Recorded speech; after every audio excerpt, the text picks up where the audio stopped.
Hey folks, this is Monk with Sofa King News, and I'm talking with Sheila Taylor, the producer of Oddball. Now this is about an Australian dog who basically nobody believes in, is from what I'm hearing, basically. Yes. And is it, now I have to ask, is it an actual Aussie Shepherd? It is not. They're called Maremas, and they're, believe it or not, they're from Italy. And they were originally bred to guard the Italian emperors. So if you look back in history, Caesar and all of those men have this exact dog sitting by their thrones. And then as sheep herding and other things spread to Australia, those dogs were the dogs of choice. So they came over with those groups. Yeah. Well, I asked that because I did recognize, because I have an Aussie Shepherd and I used to own a Kelpie. So I know all about him, and I was looking at the dog and I was like, that's not quite an Aussie. Oh, they're cousins of the Great Pyrenees. They're huge dogs. They're like 150 pounds. Yeah, they're massive. Wow. Yeah. Okay, so the dog is involved with a penguin, basically a preserve, I guess is the best way to put it.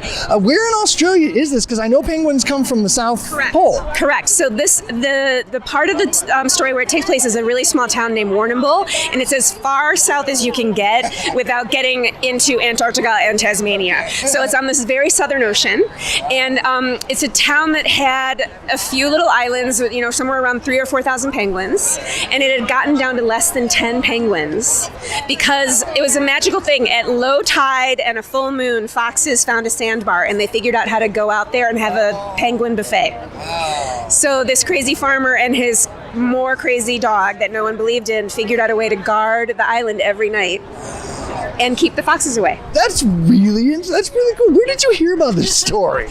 One of the other producers, who is Australian, had a family member who lived down in Warrnambool. And it's really become local legend at this point. And so he heard about it and knew right away there was a great heartfelt family movie in that story. And then from there, when you meet the farmer, it turns out that farmer, his real name is Swampy Marsh.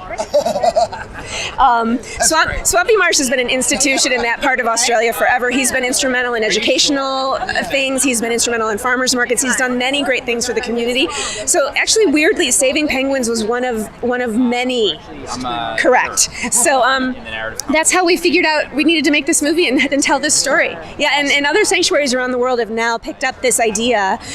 We've really just gone back to the old-fashioned way of doing things. All the poisoning and trapping and shooting of all these predators. Just put a dog back out there, and it's easy. And all you need to do is a bag of kibble and a bowl of water. See, and that's how I protect the pecan trees in my yard, is my Aussie Shepherd. Get the squirrel, get the squirrel. Yeah. Oh, they're awesome. Thank you so much. Yeah, no, my pleasure. Good luck, and I hope to see this on Nickelodeon or Disney someday. Yeah, we're getting released at the end of the year by E1 and Sony, so you should look for us sort of September, October. Awesome. Okay. Thank you so much. Congratulations. This is Monk, and I'm on the red carpet with Sofa King News, and I'm brought to you by ApertureRent.com.